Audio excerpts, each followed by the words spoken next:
नमस्कार। आज मैं आपको बताने जा रही हूँ कि कैसे खराब होता है चंद्र।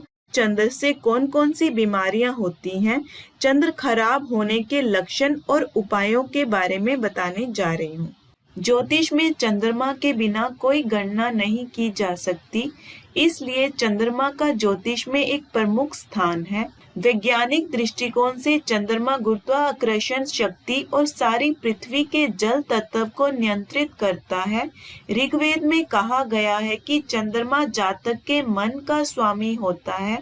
मन का स्वामी होने के कारण यदि जन्म कुंडली में चंद्रमा की स्थिति ठीक ना हो या वह दोषपूर्ण स्थिति में हो तो जातक को मन और मस्तिष्क से संबंधित परेशानियां होती हैं।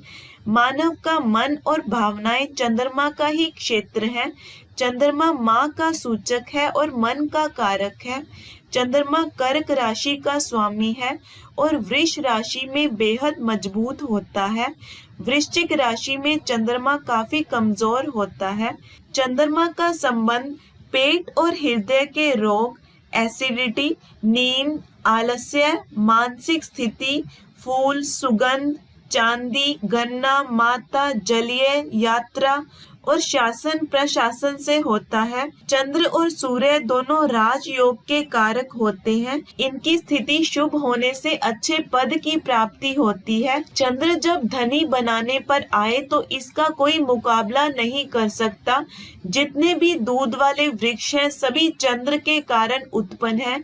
चंद्रमा बीज, औषधि, जल, मोती, दूध, अशव और मन पर राज करता है। लोगों की बेचैनी और शांति का कारण भी चंद्रमा है। समुद्र में उत्पन्न होने वाले ज्वार भाटे का मूल कारण चंद्रमा की स्थिति है। यही नहीं, स्त्रियों के मासिक धर्म और चंद्रमा के 28 दिवस चक्र के बीच सीधा संबंध है।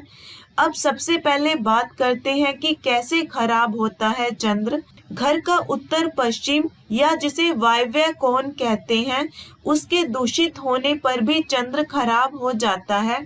घर में जल का स्थान, दिशा यदि दूषित है तो भी चंद्र मंदा फल देता है। पूर्वजों का अपमान करने और श्राद्ध कर्म ना करने से भी चंद्र दूषित हो जाता है। माता का अपमान करने या उससे विवाद करने पर चंद्र अशुभ प्रभाव देने लगता है। शरीर में जल यदि दूषित हो गया हो तो भी चंद्र का अशुभ प्रभाव पड़ने लगता है। गृह कलह करने और पारिवारिक सदस्यों को धोखा देने से भी चंद्र मंदा फल देता है। राहु, केतु या शनि के साथ होने से तथा उनकी दृष्टि चंद्र पर पड़ने से भी चंद्र खराब फल देने लगता है। अब बात करते हैं कौन कौन सी बीमारियां होती हैं चंद्रमा से। चंद्रमा मुख्य रूप से दिल, बाएं भाग से संबंध रखता है। मिर्गी का रोग, पागलपन, बेहोशी, फेफड़े संबंधी रोग, मासिक धर्म गड़बड़ाना, स्मरण शक्ति कमजोर हो जाती है, मानसिक तनाव और मन में घबराहट, तरह तरह की शंका और अनिश्चित भय, सर्दी जुकाम बना रहता है। व्यक्ति के मन में आत्महत्या करने के विचार बार बार आते रहते हैं। हार्मोन्स की समस्या और अवसाद का योग बनता है। जल से जुड़े रोग एवं कफ रोगों से पीड़ा बन सकती है, जैसे जलोदर, जुकाम, खांसी, नजला, हैजा आदि। अब मैं आपको चंद्र खराब होने के लक्षणों के बारे में बताती हूँ, क्योंकि चंद्रमा के गुस्सा होने पर जातक का बुरा समय आरंभ हो जाता है, इसलिए उसे बार बार अपने पुराने दिन स्मरण होते रहते हैं। ऐसे में जातक खुद को मानसिक और शारीरिक रूप से इतना थका लेता है कि उसे नींद आने लग जाती है और बिस्तर पर पड़ा रहता है, या फिर कई बार नींद ना आने की समस्या हो जाती है। व्यक्ति बार बार नींद में चौंक कर उठ जाता है। गृह कलेश बढ़ जाता है, मन में बहुत अशांति होती है, मानसिक रूप से जातक बहुत परेशानी का अनुभव करता है। ऐसे में जातक खुद को फंसा फंसा महसूस करता है। उसे समझ नहीं आता कि वो अपनी समस्याओं से कैसे बाहर निकले। व्यक्ति को स्त्री पक्ष से या स्त्री को लेकर कष्ट बना रहता है। किसी महिला से वाद विवाद हो सकता है। प्रेम प्रसंग में भावनात्मक आघात लग सकती है। माता को शारीरिक कष्ट हो सकता है। या व्यक्ति को माता का सुख नहीं मिलता। या व्यक्ति के संबंध माता से खराब हो सकते हैं। या अन्य किसी प्रकार की परेशानी का सामना करना पड़ सकता है। नवजात कन्या संतान को किसी प्रकार से पीड़ा हो सकती है। समाज में अपयश का सामना करना पड़ सकता है। घर का पालतू पशु मर सकता है।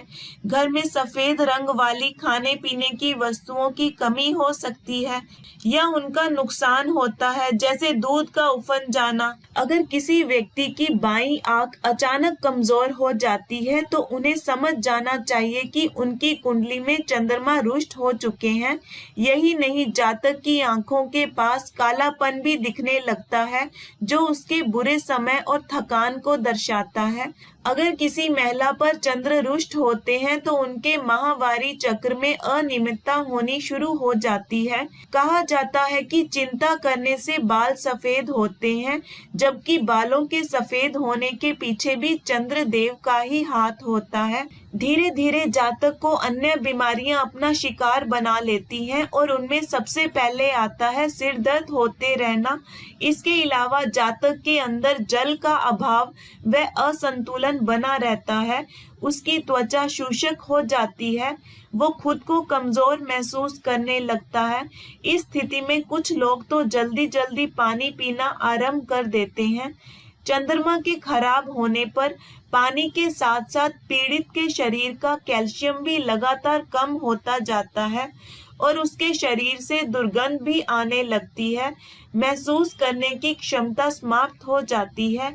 घर में पानी की कमी आ जाती है या नल कुएं आदि सूख जाते हैं। अशुभ चंद्र सुंदरता, प्रेम और वैवाहिक जीवन को बुरी तरह से प्रभावित करता है। चंद्र खराब होने पर क्या उपाय किए जा सकते हैं, अब मैं आपको उनके बारे में बताती हूँ। भगवान शिव शंकर की पूजा करें, सोमवार का व्रत रखें, साथ ही महामृत्युंजय मंत्र का जाप एवं शिव कवच का पाठ भी चंद्र दोष को कम करने में सहायक होता है। इसके अलावा चंद्रमा का प्रत्यधि देवता जल को माना गया है और जल तत्व के स्वामी भगवान श्री गणेश हैं। इसलिए गणेश जी की उपासना से भी चंद्र दोष दूर होता है, विशेषकर जब चंद्रमा के साथ केतु युक्ति कर रहा हो। इनके अलावा दुर्गा सप्तशती का पाठ, माँ गौरी, काली, ललिता और भैरव की उपासना से भी राहत मिलती है। दुर्गा सप्तशती का पाठ चंद्र सहित सभी ग्रहों की अनुकूलता दायक एवं सर्व सिद्धि प्रद होता है। कोशिश करें कि दुर्गा सप्तशती का पाठ प्रातःकाल घर से निकलने के पूर्व जरूर करें।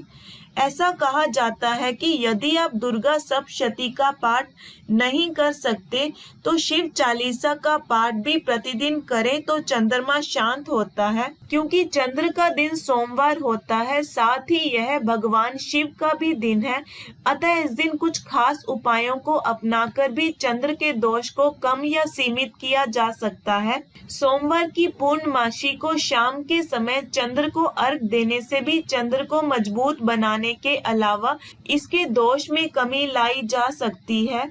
हर सोमवार को भगवान शिव के मंदिर में चंदन व जल चढ़ाने से भी चंद्र दोषों से मुक्ति में मदद मिलती है। हर सोमवार को भगवान शिव की आरती भी चंद्र दोष को सीमित करती है। कुछ मामलों में सोमवार को सफेद वस्तुओं जैसे चावल, सफेद वस्त्र, चांदी, शंख, सफेद चंदन, सफेद पुष्प, चीनी, बैल, दही और मोती दान करना भी चंद्र को मजबूत करने के साथ ही दोषों से मुक्ति दिलाने में सहायक होता है। चंद्रमा के लिए पूर्णिमा के दिन भी सफेद वस्तुओं का दान करना अच्छा होता है। चंद्रमा का दान किसी महिला को किया जाए या शिव मंदिर में किया जाए तो ज्यादा उत्तम होगा। चंद्र मंत्र का विधिवत अनुष्ठान करना चाहिए। चंद्रमा के मंत्र हैं: ओम सोम सोमाय नमः, ओम श्राम श्रीम श्रोम सह चंद्रमसे नमः, ओम ऐं क्लीं सोमाय नमः, ओम श्रीं श्रीं चंद्रमसे नमः। ओम सोम सोमाय नमः का 108 बार नित्य जाप करना बहुत अच्छा होता है। चंद्रमा को मजबूत करने के लिए चांदी के लोटे में जल, गंगा जल, दूध, चावल, बताशा या चीनी डालकर सूर्यास्त के बाद चंद्रमा को जल दें। सोमवार और पूर्णिमा को शिवजी को खीर का भोग लगाएं। इस दिन गरीबों में इसका दान भी जरूर करें। कन्याओं को खिलाना बहुत अच्छा होता है। कांच की बोतल में वर्षा का पानी भरकर घर में रखना चाहिए और बारिश के दौरान पवित्र नदी में स्नान करें। घर में सफेद सुगंधित पुष्प वाले पौधे लगाकर उसमें रोज जल चढ़ाएं। ऐसी जगह ना सोएं जहां चंद्रमा की रोशनी ना आती हो। माता को दुख ना दें। प्रतिदिन माता के पैर छूकर उनका आशीर्वाद लें। रात को पानी का बर्तन सर के पास रखकर सोएं तथा सुबह वही पानी पिएं। मोती या चांदी धारण करना भी लाभप्रद होता है। व्यक्ति को देर रात्रि तक नहीं जागना चाहिए। रात्रि के समय घूमने फिरने तथा यात्रा से बचना चाहिए। घर में कहीं भी गंदा पानी या कीचड़ ना होने दें। बेईमानी और लालच ना करें। झूठ बोलने से परहेज करें। बड़े बूढ़ों का आशीर्वाद लेते रहें। श्राद्ध पर्व मनाते रहें। रात के समय मतलब सूर्यास्त के बाद दूध ना पिएं। धर्म स्थानों पर दान करें। मंदिर में दर्शन करने हर रोज जाएं। वहां अपना सिर झुकाएं। मुफ्त में दवाइयां बांटें। वट वृक्ष की जड़ में पानी डालें। कुएं के ऊपर मकान ना बनाएं। पश्चिम दिशा में झाड़ू या कोई भी गंदी चीज जैसे कि पोंछा, डस्टर आदि ना रखें। साथ ही घर के उत्तर पश्चिम कोने में गुलाबी रंग का बल्ब लगाएं और दिन ढलते ही उसे जला देना चाहिए। पूर्णिमा का उपवास और शिवजी का ध्यान भी फलदायी होता है। ओम नमः शिवाय का नित्य जाप करना बहुत अच्छा होता है। निर्बल चंद्र कैल्शियम की कमी दर्शाता है, अतः खान पान में कैल्शियम की मात्रा बढ़ा दें। गहरे रंगों खास करके काले, ग्रे और गहरे नीले रंग से परहेज करना चाहिए। ओम का उच्चारण करते हुए दिन में कम से कम 30 मिनट ध्यान लगाने की कोशिश करें। भगवान शिव और माता पार्वती की कृपा आप सब पर हमेशा बनी रहे। धन्यवाद।